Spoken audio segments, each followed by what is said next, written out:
Salutations à tous. Aujourd'hui, nouvelle vidéo, nouvelle présentation de voiture, la Triumph TR3A. Là mes amis, vous avez l'archétype du roadster. TR veut dire Triumph Roadster. Vous avez ici la TR3. Regardez-moi cette beauté. Peu importe où vous la regardez, il y a des détails absolument partout, des lignes absolument dingues, absolument géniales, partout. Là, regardez, c'est bourré de détails que j'adore. Mais là, cette ligne de chrome qui remonte le long de la ligne de caisse, qui fuit vers le bas, qui souligne là avec le dessin de la porte réduite à son minimum, c'est une toute petite porte, ce qui fait que quand vous êtes assis, vous pouvez toucher le sol, c'est absolument génial. Vous avez des sensations de conduite absolument dingues avec cette voiture car elle est au ras du sol.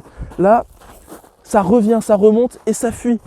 Là, vous avez réellement la caricature du roadster, des sièges posés sur les essieux arrière, un capot démesurément long et des sensations absolument dingues au volant. D'ailleurs, la différence entre un roadster et un cabriolet, ça se joue notamment au niveau des fenêtres. Déjà, un roadster doit avoir que deux sièges posés sur les essieux arrière. Et surtout, un vrai roadster, c'est une voiture qui n'a pas de fenêtre ici. Ici, celle-là n'en a pas. On peut monter des side screens, des fenêtres démontables, mais d'origine, elle n'en a pas. Sinon, ça serait un cabriolet. Cette voiture a commencé son histoire au début des années 50. La ligne TR a commencé, la TR1 n'a réellement jamais existé, c'est un prototype, mais a réellement commencé avec la TR2 qui était quasiment identique à cette voiture, à part quelques détails au niveau des chromes, mais surtout des détails à l'avant. Vous aviez sur la TR2 un avant différent, notamment avec la calandre. Au lieu que ça soit une grande calandre, c'était une petite calandre avec un tunnel qui amenait directement au radiateur. Elle a été produite en 54, 55. 56, la TR3 est arrivée. Donc la TR3, c'était de nouveau une petite calandre, toujours la même carrosserie, petite calandre avec un lèche-frite devant. Et c'est seulement en 57 que la TR3A est arrivée avec une grande calandre et qui a été produite de 57 à 61. Aujourd'hui, nous avons un modèle de 1960.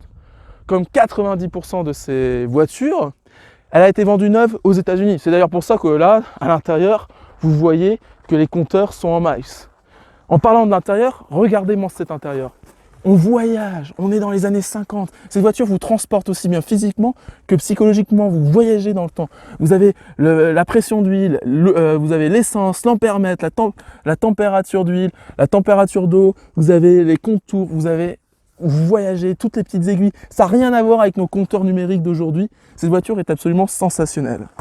Elle a été vendue avec deux options réellement à l'époque, le chauffage et l'overdrive. Celle-là n'a que le chauffage, elle n'a pas l'overdrive. L'overdrive, c'est une surmultiplication. En gros, c'est une 5e vitesse parce que c'est qu'une boîte 4 vitesses.